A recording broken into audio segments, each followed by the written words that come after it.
I thought I was just losing my mind, until I found evidence of lives I never lived. Photos, letters, voices, all pointing to one terrifying truth. I was never alone in my own head. And someone close to me made sure I stayed that way. I always thought I was losing my mind. For nearly 2 years, I'd wake up in strange places around the house, sometimes on the floor, sometimes sitting on the edge of the bathtub. I'd forget conversations, misplace important things, and I'd cry for no reason. I blamed hormones, stress, being overworked. My husband, Ryan, tried to be patient at first, but then he started pulling away. "You're not the same person I married," he told me one night. "You're moody, cold. Sometimes I don't even recognize you." That crushed me. We'd been together for 9 years. High school sweethearts.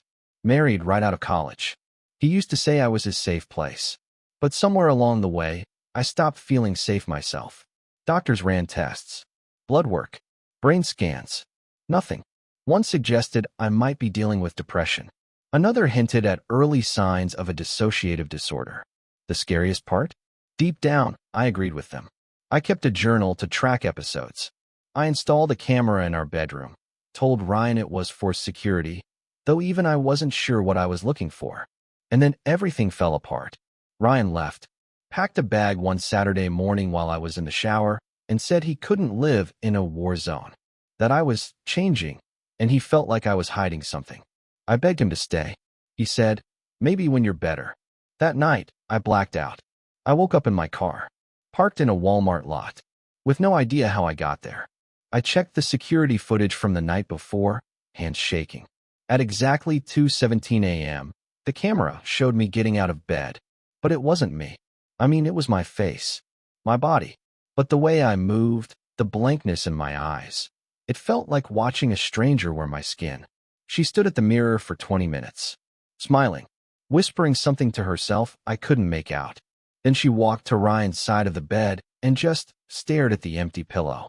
I slammed the laptop shut and threw up in the sink. Something was wrong, deeply wrong. The next day, I called my mom and asked if there was any history of mental illness in the family. She went silent, then said, "There's something I never told you. Apparently, when I was 5, I had an imaginary friend named Clara. Except Clara wasn't sweet. She was violent. I used to blame her for things, broken toys, scribbles on the wall, bruises on my arms. My parents thought I was acting out. But once, during a play date, I pushed a girl down the stairs. When asked why, I said, "Clara told me to." They put me in therapy. I got better, or so they thought. After that, they never brought it up again. I thought it was just childhood nonsense. Until now. Clara hadn't been imaginary. She'd been real. A part of me. A part that never really left. I brought the footage to a therapist specializing in dissociative identity disorder. We talked. A lot. Weeks turned into months. She confirmed what I feared. Clara was still there. Still active. Still watching. She explained that my blackouts, memory lapses, emotional swings, they weren't just stress. They were Clara. And the worst part? Clara didn't like Ryan. She didn't want him around. She wanted me to be alone. To be hers. My therapist told me something I'll never forget. Sometimes the mind fractures to protect itself. But sometimes, the fractures learn how to protect themselves. I've been in intensive treatment since. I keep the cameras rolling. I journal everything. I don't black out as often, but when I do, I find strange notes. Messages on the mirror. Once, the name Clara written in red lipstick across the bathroom tiles. Ryan called last week. He said he wants to talk. Maybe even come over. I haven't told Clara yet. But last night, I found his photo taped to the wall, and written beneath it, in handwriting that isn't mine, "He doesn't belong here." Ryan showed up the next evening. I'd spent the whole day rehearsing what I would say, how I'd explain the truth without sounding insane. I wanted to tell him everything, but how do you admit you share your body with someone who wants to hurt the people you love? He stepped into the house like it was unfamiliar, like it didn't remember him, and maybe it didn't. I made tea, sat across from him at the table like we were strangers on a first date. "Your message scared me," he said, scanning the room. "You said you were in therapy, that you remembered things?" I nodded. "There's something I need to tell you, and it might sound crazy, but I need you to believe me. He leaned forward. I'm listening.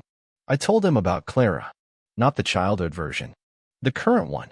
The one who writes on mirrors, who walks around in the middle of the night, who doesn't like it when Ryan's name comes up.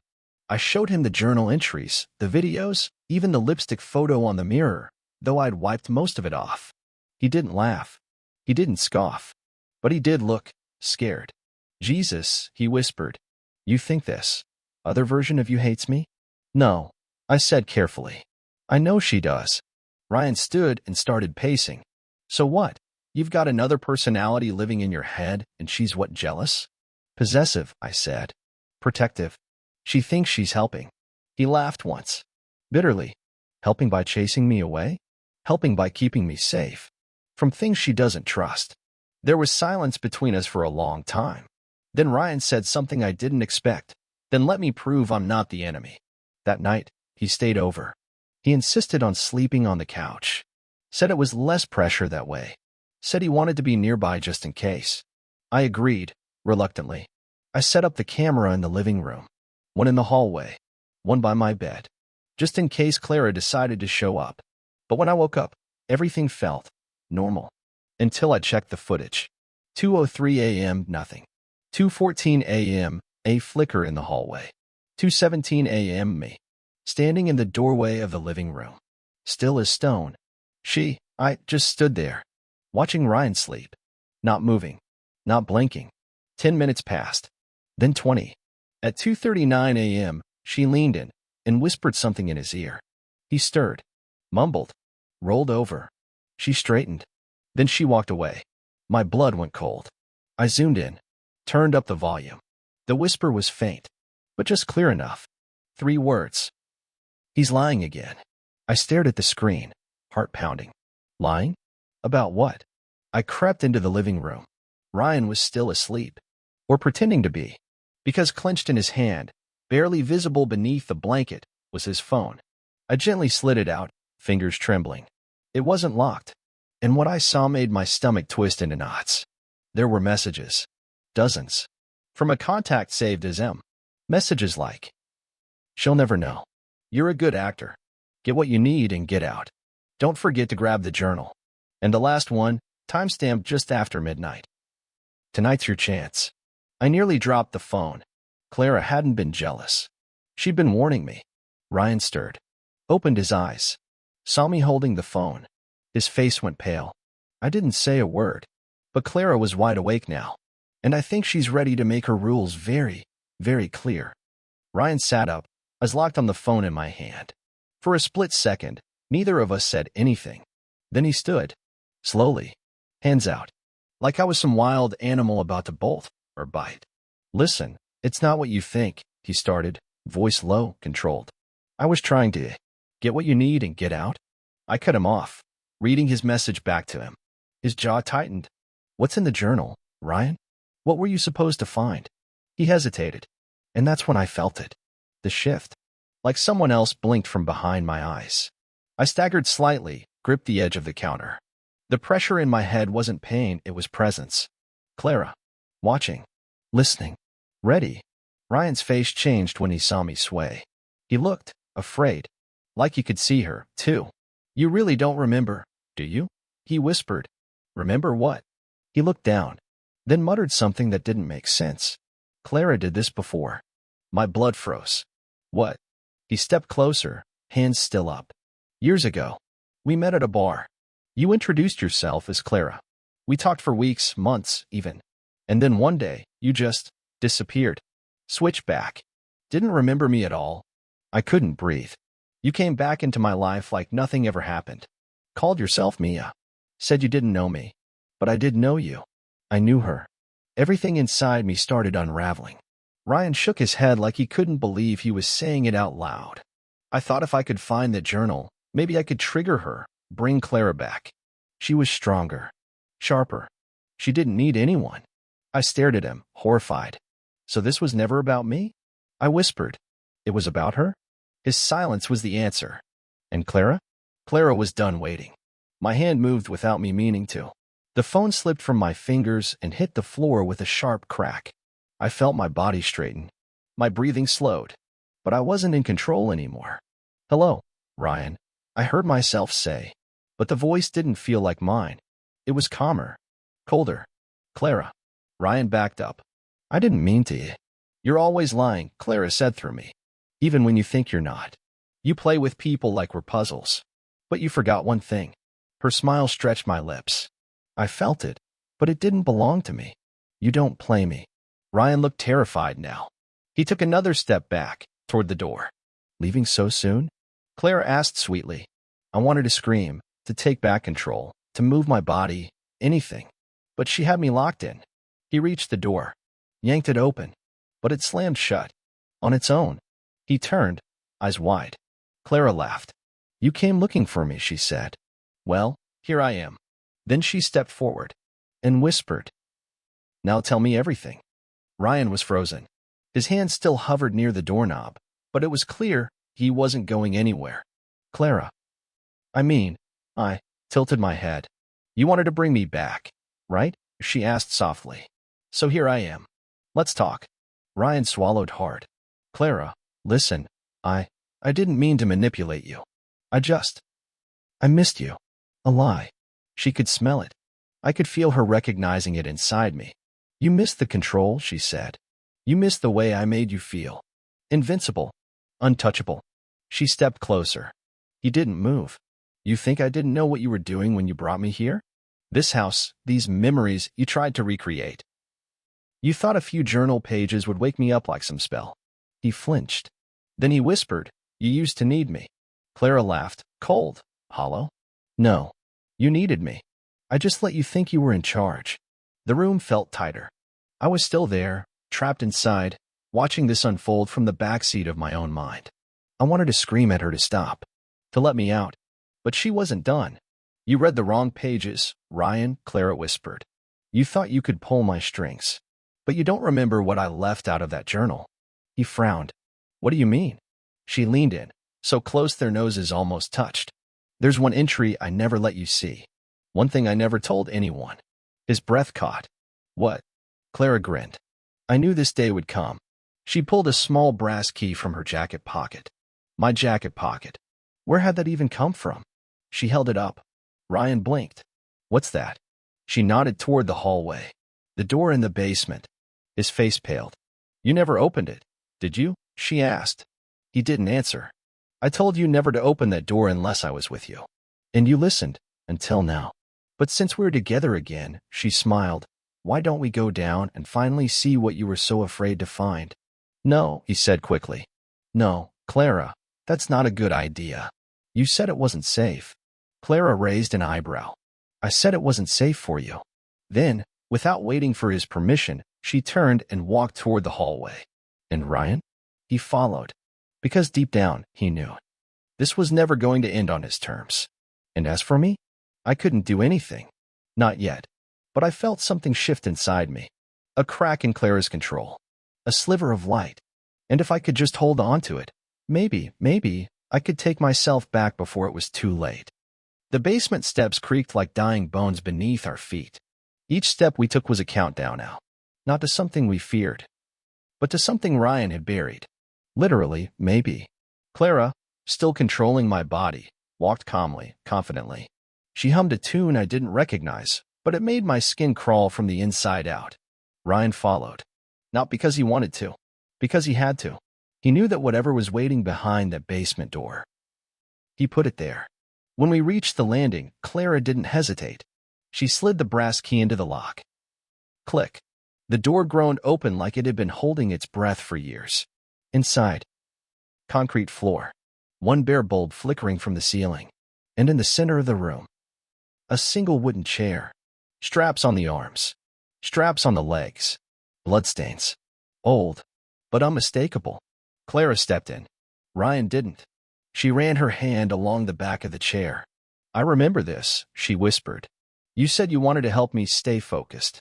To stop losing time. So you made this place your little therapy room. Ryan's eyes darted around. His lips trembled. I didn't hurt you. She tilted my head. No? Then where are the tapes? His face turned white. She smiled. I found one, Ryan. You left it in the attic crawl space. I thought it was just some old mixed CD. But then I heard your voice. Ryan shook his head. You don't understand. Clara, you were getting worse. You begged me to help you. And you helped me by tying me to a chair, she snapped. By making me sit here for hours while you asked the same questions over and over again? She stepped closer. He backed up. 1 step. 2. You recorded every session. Hoping what? That you'd find a secret code? A message from the other me? She leaned close. Well, here I am. Then she pressed play on a small voice recorder pulled from her coat pocket. Ryan's voice echoed through the basement. Tell me your name. Again. Tell me who you are. A soft voice replied. One I barely recognized as my own. I don't know. I don't feel like her anymore. Her? Clara. She's asleep. I think I'm the one who watches. The one who remembers everything you pretend to forget. The tape clicked off. Ryan covered his mouth. He knew. He remembered now. Every last thing. Clara grinned. There were others before me, weren't there? He didn't respond. He didn't need to. And I, the real me, felt the horror rise inside as I realized the truth. I was never the only one in here. I wasn't even the first. Clara was just the latest version of something Ryan had tried to shape, mold, control. But he failed. And now? Now Clara was the one in charge. For now. The silence in the basement didn't feel empty. It felt crowded, like there were echoes of the past clinging to the walls, scratching at the corners of my mind. Clara paced slowly around the chair like a predator circling prey. Ryan stood frozen near the door, pale, sweating, hands twitching. You kept trying to fix us, she said quietly. But you were the one breaking everything. She stopped, turned to him. Tell me, Ryan, what happened to the others? He said nothing. So she took another step. I know about Ella. His knees nearly buckled. That was it. That was the name that cracked him wide open. You don't understand, he rasped. Ella, she wasn't supposed to exist. She was a mistake. Clara laughed, bitter and cold. We all were, right? He dropped to his knees. I tried to help you, he muttered. But they kept showing up. Voices. Faces. I didn't know who to trust anymore. So you isolated me. Gaslit me. Forced me to question what was real. Clara's tone was even, but the tension in my chest, our chest, was unbearable. It felt like she was gripping my ribs from the inside. You weren't trying to help, Ryan. You were trying to build the perfect version of me. She reached into her coat and pulled out something else. A photo. Wrinkled. Water-damaged. She handed it to him. Tell me who this is. He hesitated. Then, defeated, he whispered. Marla. I felt my head spin. That name didn't belong to me. Or Clara. Or Ella. Another one. Another version. Clara took a slow breath, her fingers twitching like lightning behind calm eyes. So many of us, Ryan. How many more are buried in this mind? How many did you try to silence when they didn't act the way you wanted? He whispered something I couldn't hear. What was that? She asked sharply. He looked up, eyes rimmed with red. I loved you. Clara blinked. Then, gently, almost too softly. No, Ryan. You loved owning us. And in that moment, I felt her retreat, like she had said what she came to say. And now, it was my turn. Suddenly, the cold steel fog in my mind lifted. I gasped, stumbling backward as control rushed back into my limbs like blood to a numb hand. Clara was gone, but her rage wasn't. Ryan looked at me like he'd seen a ghost. Maybe he had, because now I knew. I remembered them all, and they were watching, from behind my eyes. And maybe next time, one of them would speak. I didn't sleep that night. How could I? Every time I closed my eyes, I saw them. Clara, Ella, Marla, and others. Faces that flickered in and out of recognition, like strangers I'd once been. They weren't memories. They were real.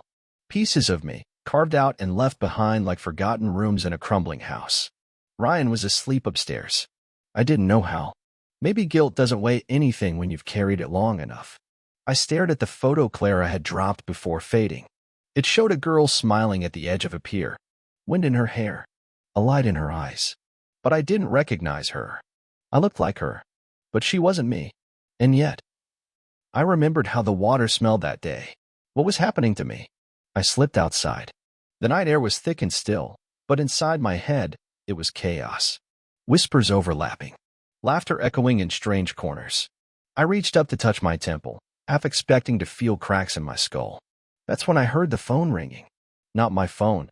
I followed the sound to the shed behind the house, where Ryan kept things locked away he didn't want me to touch. It was unlocked. Inside was a desk. A burner phone. Still ringing. I answered. Hello. Silence. Then a voice I hadn't heard before. Raspy. Gentle. Which one of you is this? My throat closed. What do you mean? A pause. I spoke to Clara. Weeks ago.